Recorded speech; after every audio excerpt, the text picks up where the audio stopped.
Buon pomeriggio e benvenuti dallo stadio comunale Liccauli di Piana degli Albanesi. Qui con me c'è come sempre Giuseppe Zito e oggi ospite con noi Mario Vassallo, il telecronista ufficiale della Parma. Ciao Mario. Ciao e benvenuto a a Piana degli Albanesi per questa partita delicata per entrambe le squadre. C'è anche il lancio che forse è buono per Lucera, scavalcato, attenzione Lucera, salta l'uomo, il destro a giro e la palla fuori. Ottima l'azione di Raimondo Lucera, ma bellissimo il lancio di almeno 60 metri di Tarantino. Rappa sul pallone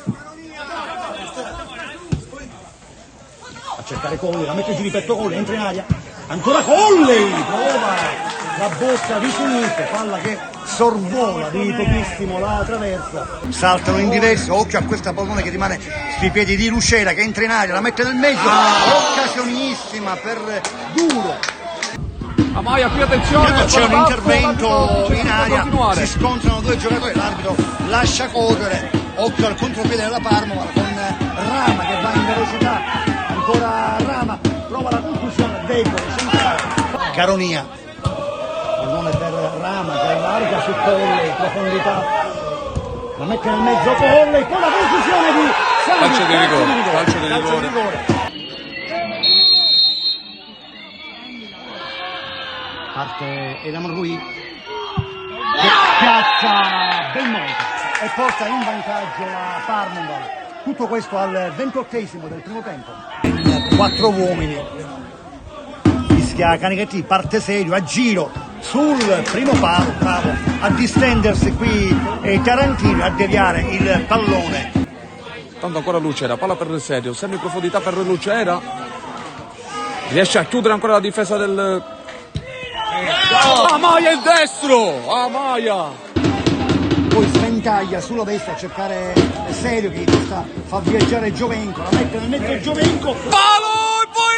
E poi la palla rimane lì, incredibile! Mucchio, selvaggio nell'area della Parma, batte Serio, palla a campanile.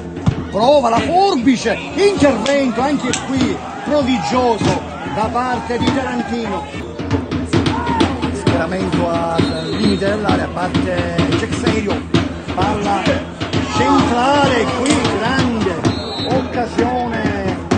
Cerca in velocità Henry che passa su Rubino, lo salta, il destro e gol. È il gol di Elam Rui, contropiede micidiale di Sami Elam Rui che al 23esimo porta la Parma sul 2-0. Per Zappulla per Duro, controlla col destro il pallone Duro, poi di esterno prova a servire nel mezzo per Serio che prova a girare, ma conclude di esterno sinistro, fuori.